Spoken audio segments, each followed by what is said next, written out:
We have a look at flash flooding type rains across the south region, but first a check on the tropics as we take you to northern Iceland and a picture from Jeff Petrowski, who is out in Iceland with a picture perfect day overall. Mix of sun and clouds. Temperatures actually quite comfortable. Enough where you need a jacket, but still not bad out there in northern Iceland. Now we're keeping an eye on what once was Cristobal, but not much left of this system is being torn apart.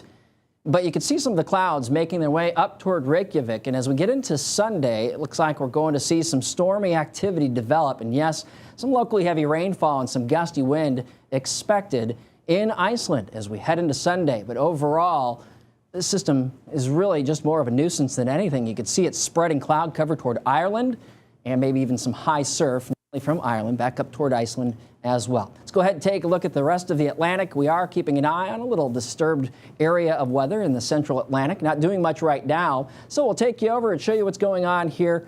And this is out in the central Caribbean. We're actually watching this area of disturbed weather just off the Central American coast as it starts making its way toward the Yucatan Peninsula and crosses. We could be talking about some tropical development in that one. It's running about a 40% chance of becoming anything tropical here in the next 5 days, but we'll watch it, especially early next week. So what's going on to keep things relatively quiet right now here in the Atlantic? Well, this is the African coast, and what you're seeing here in orange, Saharan dust.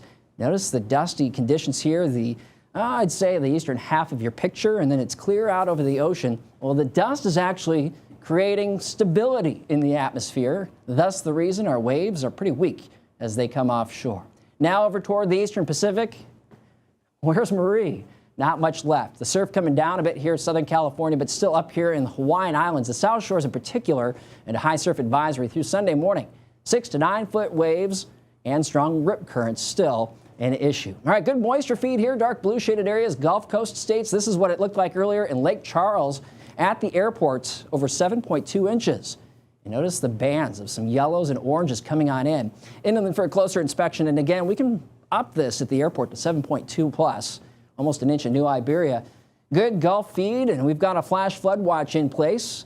We're going to end up bumping our isolated totals up over 8 inches as we continue to feed the moisture off the Gulf. Stretched out area of low pressure here stretched into Mississippi and Louisiana, so a continuous feed of moisture right into tonight. Tomorrow we'll catch a brief break early on and then look at more rain toward Houston in the afternoon and scattered showers and some heavier rain trying to develop across the bayou into Monday afternoon. And this could lead to a pretty healthy dose of rain on top of what we've already seen. Stay tuned. We'll have more coming up here on Weather Nation.